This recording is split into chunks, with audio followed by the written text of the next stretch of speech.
بنیادی طور پر جب ہم مذہب کا لفظ استعمال کرتے ہیں تو عربی زبان کے اعتبار سے اس کا معنی ہے کوئی راستہ، چلنے کا راستہ کہ جس پر لوگ چل سکیں، یا کوئی ایسا راستہ کہ جو لوگوں کے لیے مقرر کیا گیا ہو چلنے کے لیے، تاکہ لوگ اپنی مرضی سے بے ترتیب ہو کر ادھر ادھر نہ چلتے پھریں کہ جو چلنے کی جگہ نہیں ہے اس میں بھی لوگ چلتے ہوئے نظر آئیں، تو ایسا نہ ہو، بلکہ جو راستہ بنایا گیا ہو، جو راستہ مقرر کیا گیا ہو اس پر وہ چلیں۔ تو گویا خلاصہ یہ ہے کہ مقرر کردہ راستہ چلنے کے لیے وہ مذہب کہلاتا ہے۔ پھر اس کو اگر ہم مزید وسیع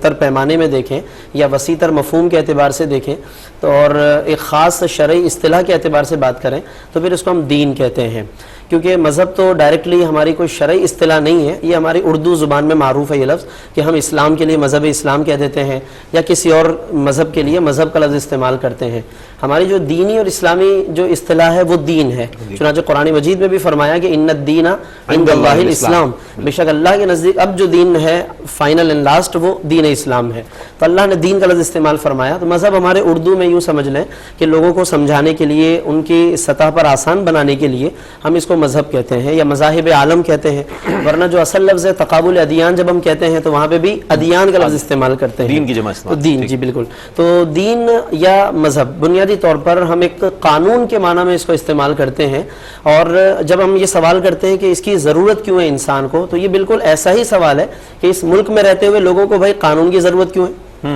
تو جو جواب اس کا ہے وہ بالکل اسی طرح مذہب کا جواب ہے کہ بھائی لوگوں کو قانون کی ضرورت کیوں ہے۔ اس کا سمپل جواب یہ ہے کہ اگر قانون اٹھا دیا جائے گا، قانون نہیں ہوگا تو لا قانونیت ہوگی، اور جب قانون ہوتے ہوئے اتنا مطلب ہمیں لوگوں میں ان کی اپنی خواہشات کی وجہ سے، اس میں کوئی خدا نخواستہ قانون کا سقم نہیں ہے بلکہ اپنی خواہشات کی وجہ سے بھی ہمیں لوگوں میں بے ترتیبی نظر آتی ہے قانون کے ہوتے ہوئے بھی، تو آپ سوچئے کہ اگر قانون اٹھا دیا جائے تو پھر کتنی بے ترتیبی ہوگی لوگوں میں۔ اور یہ جہاں قانون نہیں ہوتا لوگ یہ کہتے ہیں کہ جنگل کا قانون ہے، وہاں کے لیے بھی کوئی قانون کا لفظ استعمال کیا جاتا ہے۔ جی بالکل، اور بلکہ کسی نے ایک بہت اچھی مثال دی کہ جنگل میں بھی درخت لگتا ہے اور باغات میں بھی درخت لگتا ہے، لیکن آدمی جنگل کے درختوں کی طرف راغب نہیں ہوتا، اس میں کشش نہیں ہوتی ہے، ترغیب نہیں ہے، وہ خودرو پودے ہوتے ہیں۔ جی بالکل، اور باغات کے درختوں کی طرف آدمی جاتا ہے، اس میں رغبت ہوتی ہے، اس کا سایہ حاصل کرتا ہے۔ وجہ یہ ہے کہ وہ ایک قانون کے تحت ہے، ایک قاعدہ قانون کے مطابق باقاعدہ اس کو لگایا گیا ہے، تو جہاں پہ بھی ہمیں ترتیب ملے گی وہ ایک خاص کشش اپنے اندر رکھتی ہے۔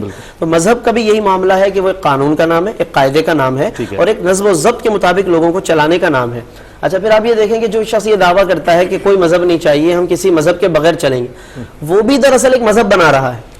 وہ لا قانونیت کا بھی ایک مذہب بن جاتا ہے، لادینیت بھی ایک مذہب ہے، بالکل لادینیت بھی ایک مذہب بن جاتی ہے، کیونکہ وہ ایک سوچ ڈیولپ ہو رہی ہے لوگوں میں، اور ایک خاص طبقہ جب بنے گا تو ان کے بھی اپنے کچھ ایسے اصول ہوں گے کہ جن کے تحت وہ چلیں گے، کیونکہ وہ ایسے اصول وضع کریں گے جو اسلام، عیسائیت، یہودیت اور دیگر مذاہب سے ہٹ کر ہوں، وہ خود ایک مذہب تیار ہو جائے گا۔ خلاصہ یہ کہ انسان کو مذہب کے بغیر ذاتی طور پہ، یعنی من حیث الذات انسان کو مذہب یا کسی بھی قانون کے بغیر چارہ کار نہیں ہے۔ اچھا، اب اگر کوئی یہ کہتا ہے کہ میں اس کے لیے اپنی عقل کا استعمال کروں، تو عقل بھی انسان کی مجموعی طور پر یا من حیث المجموع اتنی اس کے لیے کار فرما نہیں ہے کہ ہر معاملے کے اندر اس کو کارآمد ہو سکے۔ عقل خود ٹھوکر کھاتی ہے۔ اللہ رب کریم نے جو ہمیں حواس عطا فرمائے، سننے، دیکھنے اور آبزرو کرنے کی جو طاقتیں عطا فرمائیں، ان کو اللہ نے مستقیم رکھنے کے لیے، سیدھا رکھنے کے لیے ان پر عقل کو حاکم بنایا۔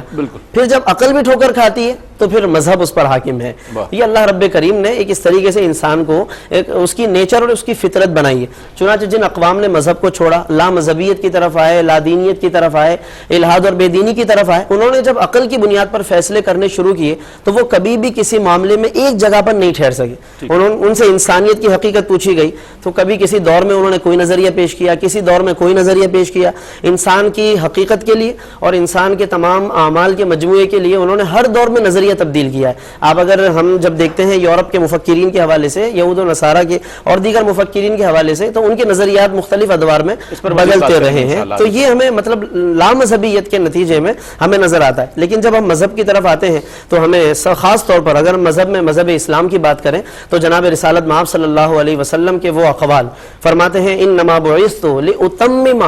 مکارم الاخلاقی و محاسن الاعمال،